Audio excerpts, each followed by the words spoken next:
Long ago, in a forgotten wilderness, far away from human civilization, people spoke of a mysterious bird that almost no one had ever seen. Its name was Qoqnos, and in English it is often associated with the legendary phoenix. It was said to be a small and beautiful bird, with a slightly longer beak than ordinary birds. But its greatest mystery was hidden inside that beak. Hundreds, perhaps countless, tiny openings were said to cover it, and through every opening, a different sound could emerge. Long ago, in a forgotten wilderness, away from human civilization, people spoke of a mysterious bird that almost no one had ever seen. Its name was Qoqnos, and in English it is often associated with the legendary phoenix. It was said to be a small and beautiful bird, with a slightly longer beak than ordinary birds. But its greatest mystery was hidden inside that beak.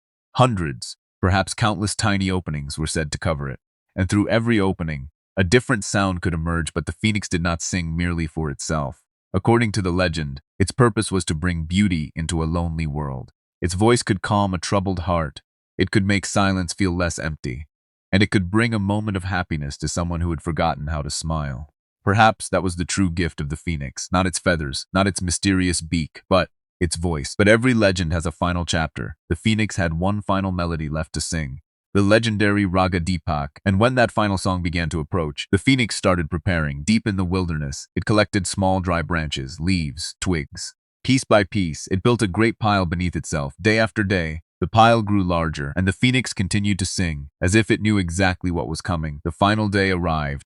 The wilderness became strangely quiet. The phoenix climbed onto the pile it had built. It looked toward the sky, opened its mysterious beak, and began to sing. This was no ordinary song.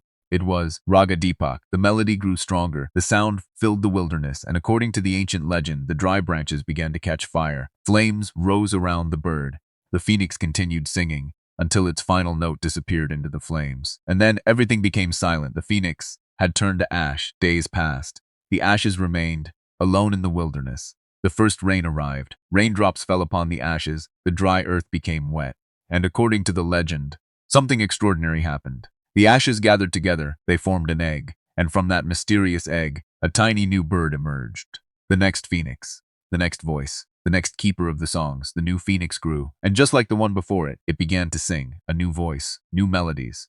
Perhaps the tone had changed. Perhaps the sound was slightly different, but the purpose remained the same, to bring beauty to a troubled world, to give lonely hearts a reason to smile, and to remind humanity that beauty can return, even after darkness. And perhaps the phoenix was never only a bird, perhaps it was a symbol, because there are people in this world who spend their lives giving happiness to others, artists, singers, writers, dreamers, people whose voices become part of our lives.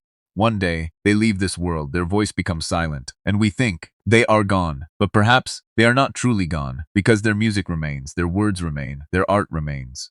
And somewhere, a new voice rises, the melody changes, the tone changes, but the purpose remains, to comfort a broken heart, to brighten a difficult day, and to bring beauty into a sad world. Maybe that is the real secret of the phoenix. A voice never truly dies. It is simply born again in another voice.